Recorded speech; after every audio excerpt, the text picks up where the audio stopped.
US federal reserve ने एक बार फिर से इंटरेस्ट रेट को बरकरार रखने का ऐलान किया है। अब ब्याज दरें 3.5% से लेकर 3.75% के दायरे में ही रहेंगी। ये फैसला इसलिए भी अहम है क्योंकि यूएस प्रेसिडेंट ट्रंप फेड पर ब्याज दरों में कटौती की मांग लंबे समय से कर रहे थे। प्रेसिडेंट ट्रंप और फेडरल रिजर्व के बीच वैचारिक मतभेद अब खुलकर सामने आ चुके हैं। ऐसे में फेड के इस फैसले को ट्रंप कैसे चुनौती देंगे और भारत जैसी इकोनॉमी में इसके क्या कॉन्सिक्वेंसेस हो सकते हैं। वहीं मीटिंग के बाद बात करें तो फेडरल रिजर्व की मीटिंग होने के बाद फेड के चेयरमैन जेरोम पावेल ने जोर देते हुए कहा कि फेड वर्तमान में इकोनॉमिक डेवलपमेंट का ओवरव्यू तैयार करने के लिए सिक्योर कंडीशन में है और जल्दबाजी में फेड की ओर से कोई फैसला नहीं लिया जाएगा। जबकि ट्रंप ने पिछली कटौती को भी नाकाफी बताते हुए आलोचना की थी और इसकी मांग की थी कि दरों में कटौती दोगुनी होनी चाहिए।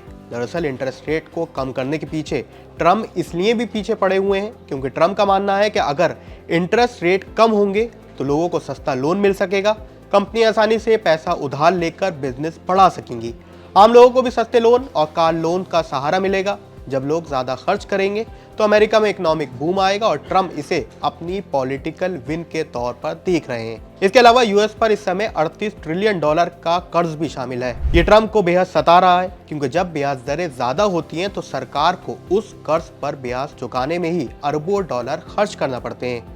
लेकिन इसके उलट फेडरल रिजर्व भी डरा हुआ है। उन्हें लगता है कि अगर रेट्स बहुत जल्दी कम कर दिए तो महंगाई फिर से बेकाबू हो सकती है। वहीं अगर भारत की बात करें तो फेडरल रिजर्व अगर अपने इंटरेस्ट रेट को कम करता तो ये भारत पर बहुत बड़ा पॉजिटिव असर पड़ सकता था।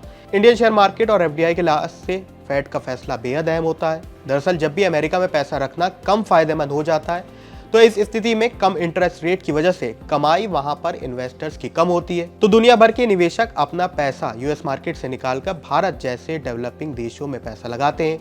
ये फैसला इस दौर में और भी ज्यादा अहम है क्योंकि फॉरेन इन्वेस्टर की सेलिंग इस समय इंडिया में लगातार जारी है। इसके अलावा जब अमेरिका में रेट कम होते हैं तो आरबीआई अपनी रेपो रेट को भी कम करने का मौका मिलता है।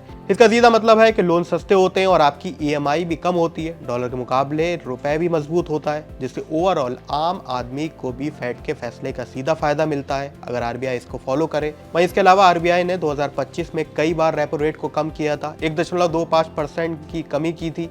लेकिन इसके बावजूद भी अब फेड का फैसला दुनिया भर की इकोनॉमी के लिए एक बड़ा संकेत हो सकता है।